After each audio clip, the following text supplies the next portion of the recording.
ನಿಯಮದಲ್ಲಿ ಕಾಮಿನಿ ಸರೋವಾರಿಯಲಿ ಮಿಂದಳು ಬೀಜ ಮಂತ್ರ ವ್ಯಯವ ಮಾಡಿದಳ ಮರನಿಕರವ ನೋಡಿ ಕೈ ಮುಗಿದು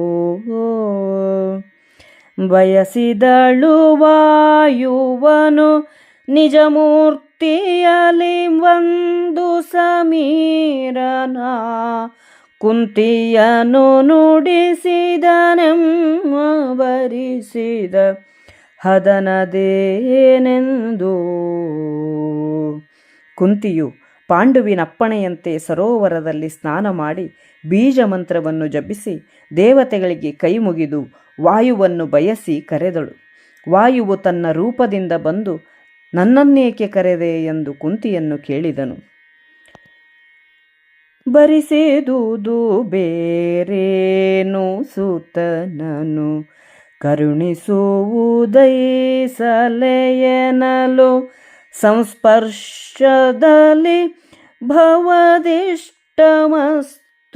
ಎನ್ನುತ್ತಲಂಬರಕೆ ಮರಳಿದನು ಪವಮಾನನಿ ಪಂಕರೋಹಮುಖಿ ಬೆಸಲಾದಳೊಂದೇ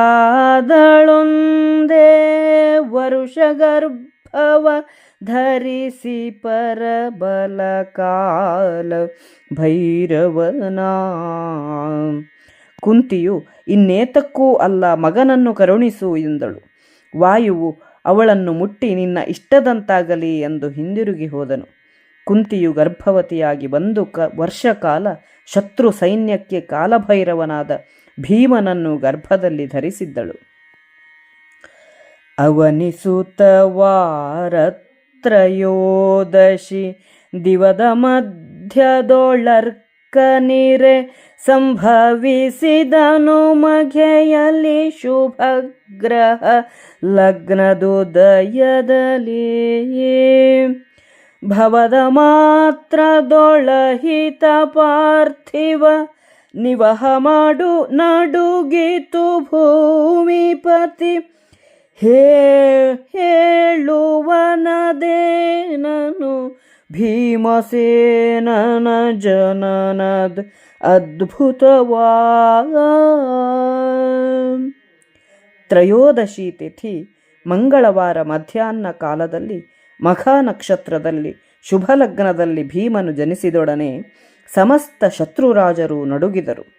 ಮಾಘ ಶುಕ್ಲ ನವಮಿ ಮಧ್ಯಾಹ್ನ ಕೃತ್ತಿಕಾ ನಕ್ಷತ್ರದ 3ನೇ ಪಾದದಲ್ಲಿ ಜನಿಸಿದನೆಂದು ಪಾಠಾಂತರವಿದೆ.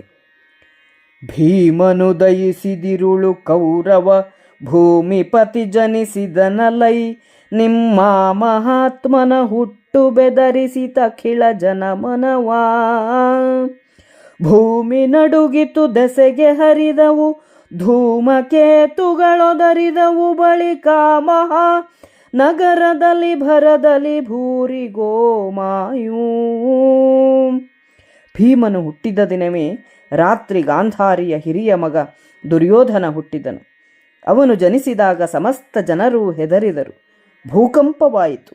ಆಕಾಶದ ದಿಕ್ಕುಗಳಲ್ಲಿ ಧೂಮಕೇತುಗಳು ಕಾಣಿಸಿಕೊಂಡವು. ಹಸ್ತಿನಾಪುರದಲ್ಲಿ ಅನೇಕ ನರಿಗಳು ಕಿರಲಿದವು.